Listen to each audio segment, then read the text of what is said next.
त्यांच्यामुळे तर मराठी टिकली. म्हणजे आजोबा होते म्हणून त्या संयुक्त महाराष्ट्राच्या लढ्याला बळ मिळालं.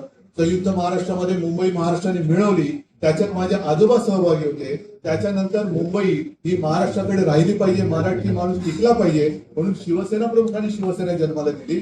आता त्या शिवसेनेची धुरा मी तुमच्या सगळ्यांच्या साथीने सोबतीने ही पुढे नेतोय. आणि एक विचार करा, एखाद्याला उमेदवारी नाही दिली तर तो जाऊ शकतो भाजपात. पण तुम्हाला काय वाटतं, सगळ्या गोष्टी माझ्या मनासारख्या होतात? मला वाटत असेल, मला नाही का वाटत कोणाला तिकीट द्यावं, कोणती जागा मला पाहिजे. पण सगळ्या गोष्टी जर पक्षप्रमुखाच्या मनासारख्या होत नाहीत आणि त्या नाही झाल्या तर पक्षप्रमुख भाजपात जाऊ शकतो का?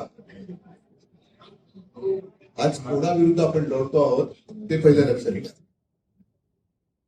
ते पहिलं लक्षात घ्या.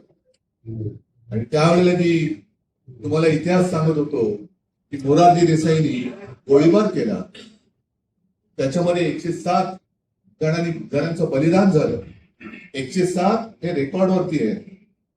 पण त्यावेळेला एक त्या मी नेहमी किंवा अनेकदा सांगितले, एक पत्रकार बाई आल्या होत्या परदेशी, ताया झिंकीन नावाच्या, आणि त्यांनी एक पुस्तक लिहिले, ते माझ्याकडे आहे, रिपोर्टिंग इंडिया. त्याच्यात त्यांनी म्हटलं, लिहून ठेवलेलं आहे की त्यांनी एका जेव्हा हॉस्पिटलमध्ये शवागाराला भेट दिली तेव्हा किमान 200 ते 250 रेत त्यांच्या समोर पडली होती, त्यांची रेकॉर्डच नाही. एवढं सगळं बलिदान करून आपण मुंबई मिळवलेली आहे. आणि तीच मुंबई, म्हणून मी तुम्हाला म्हटलं, शिवसेना त्यांना का खतम करायची आहे? कारण मुंबईचा घास गिळायला शिवसेनेतील दुसरा कोणताही काटा त्यांच्या कशात अडकू शकत नाही. म्हणून त्यांनी शिवसेना खतम करायची. एकदा का मुंबईमध्ये शिवसेना खतम केली